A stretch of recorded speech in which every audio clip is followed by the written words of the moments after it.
Hi guys, welcome back to another YouTube video. Today we're just sitting in my car. We're just gonna talk about first time going to Disneyland, some of my suggestions as somebody who's been there so many times. It's literally my life going there. Anyways, let's get started with the video. So my first tip is kind of iffy and it's mainly up to you because I feel like this could be a back and forth kind of a thing. Like if you want to do it, you can. It just depends on how you want your first time to go at Disneyland. Is buying Genie. If you don't know what Genie is, it's the Lightning Lane, or if you've been there like a long time ago, it was Fast Pass. If you buy it, you pay the $30 in advance and you get to skip lines, and it also includes photo pass. So all your ride photos, which I believe that they gave it complimentary now, so you get ride photos for free whether you buy Genie or not. But if you like want your castle pictures professional, or if you get like California Adventure pictures professional, that will all be part of the photo pass, which will be built into the Genie.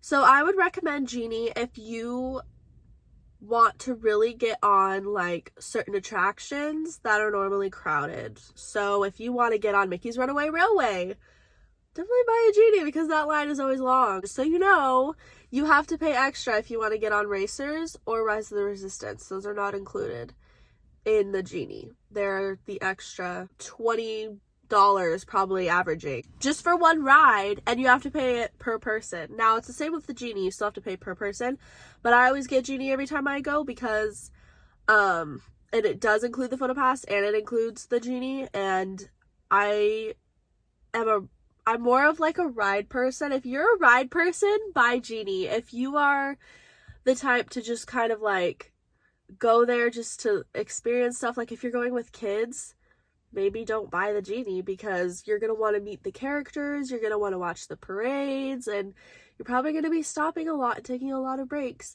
And I feel like the Genie, I personally don't feel like I have my money's worth of the Genie if I take a lot of breaks and do other things. So if you're going with kids, maybe don't buy it unless you're not going to take the breaks.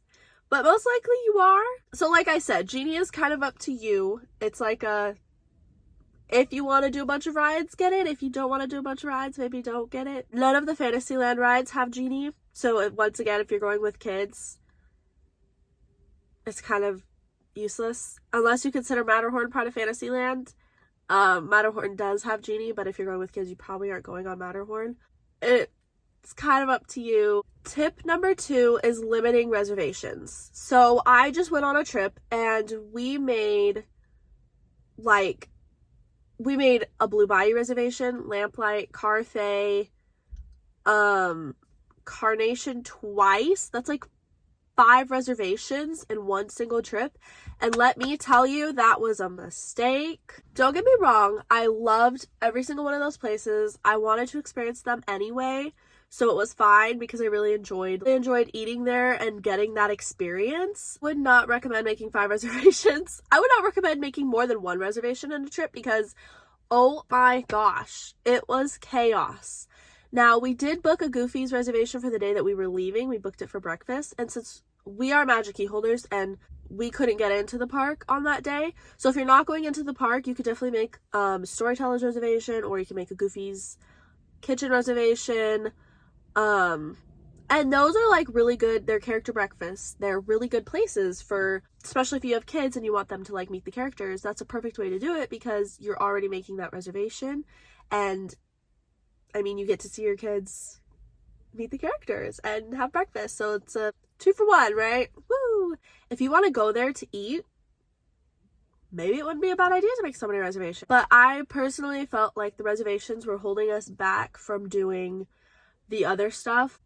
If you have the 5 reservations, when we did that, I really felt like we weren't doing everything. Like it felt like, oh, this Genie is ready at 3 o'clock, but wait, we have a Carthay at 3 o'clock. We can't do it, kind of a thing. Like it really sucked because it was like you already had made those reservations. We were ready to do them. We wanted to do them, but it was like, it kind of took away from everything else that we wanted to do. And that was the only downfall to it, I would say. Tip number 3 is get there early. So if you're staying on Disney property, I would recommend leaving. So if you're staying, let me start. Backtrack a little bit here. If you're staying at the Pixar Place Hotel, you're staying there, they have their own little entrance across the street. I'm sure your hotel person will tell you about that, whoever's checking you in. But you basically walk across the street and you can have early entry on certain days at 7:30 a.m. Now, if you are leaving your room, everybody lines up there early for whatever reason. Like, the line kind of like backs up, and then you're wasting all of your early entry getting checked in through security because there's already so many people in front of you. I would recommend leaving your hotel room at 6:45 and walking over to the entrance so that you're in line and you're ready to go. That way you're not wasting all of your early entry scanning your bags and waiting in that line. They do let you go at 7:30. They will hold you up and then you can go at 7:30. So it may seem like you're waiting a long time, but be patient because I promise it's worth it. The rides I would recommend getting on are probably Guardians and Web Slingers. Now, and Credit Coaster is also a good one, but that ride usually stays pretty empty until, I mean, I don't know, it's been different every time that I've gone, but at 8 o'clock, that ride is not packed at 8. Like, you don't even really need to use your early entry. I personally do. If you get Genie, sorry, this is backtracking to the Genie. If you get the Genie, Web is part of it. So if you only want to do Web once, maybe don't use it for the early entry. Just use it for the Genie. That way you can go either do like Guardians, or you can go, I don't know. And Credit Coaster is really fun to do a bunch of times. I love it. I'm trying to think what else is even open. Mater's is open. Yeah, so I would just recommend getting there really, really early, especially if you're staying at like the Disneyland hotel. You have to go through downtown Disney, or you can use the back entrance and go to the Pixar entrance. That's what we did when we stayed there. And we left our room at 6:30. And we got there like really, really early. So maybe even if you're staying at the Disneyland hotel, leave at 6:45. Now, if you're staying at the Grand Californian, this entrance gets backed up so fast. I am telling you, if you're going into the downtown Disney entrance, only go to the downtown Disney entrance for Disneyland. If you're going to DCA, use the DCA entrance. Do not go to the front because it will be packed. Now, if you're doing the downtown Disney entrance to go into Disneyland, if you want to be first, you got to wake up really, really, really early. And I mean, leave your room probably at like 6 o'clock. We have left our room at like 6:30, 6:45 for the downtown Disney.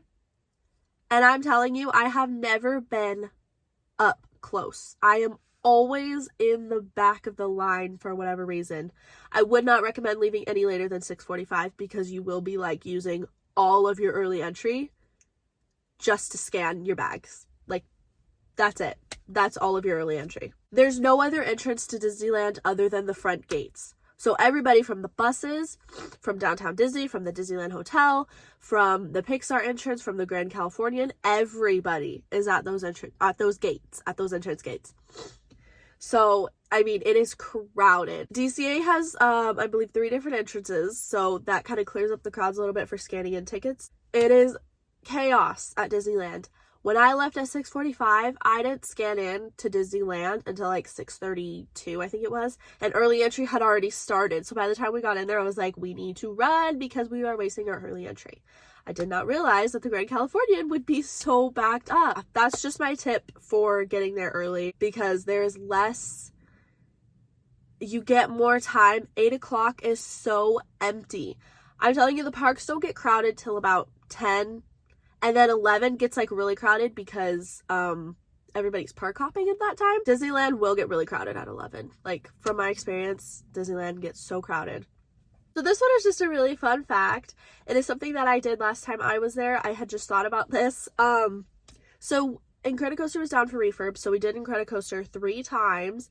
And we left Incredicoaster, got off our last time at like 7:57. And rope drop is at 8 a.m. So at 7:57, we ran all the way over to Racers, and as soon as we got up there, it was 8 o'clock. So we had kind of beat the regular rope drop crowd, which they are the ones that always crowd racers. So the only people that were in front of us were the early entry people. That's another thing about early entry. If you want to do early entry, you could just stand in the racers line. I think it's a waste of time because we did 3 Incredicoaster rides while those people did none, and we only waited like 20 minutes for racers, which is like insane because that ride is always like 100 minutes.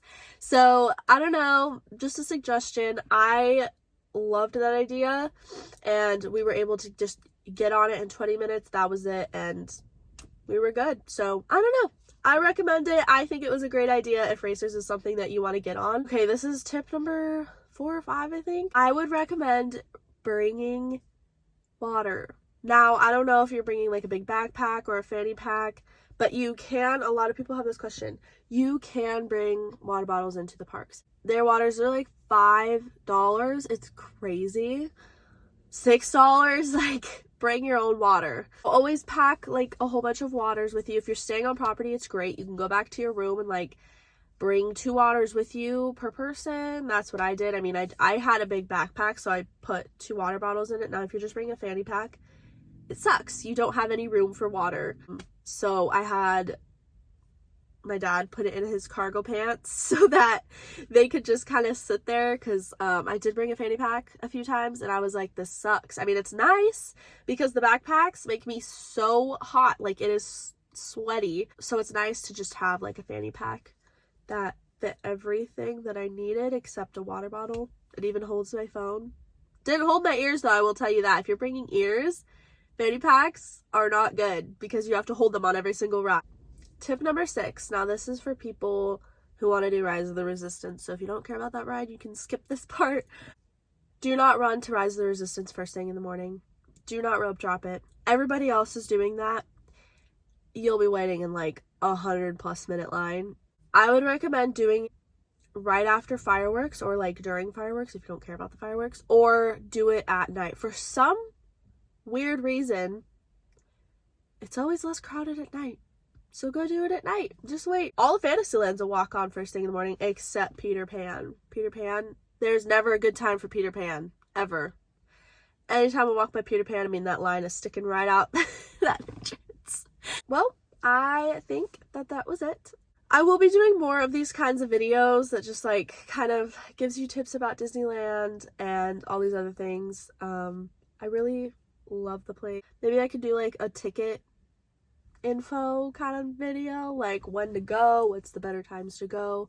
I hope you guys enjoyed this video, and I hope to see you guys next time.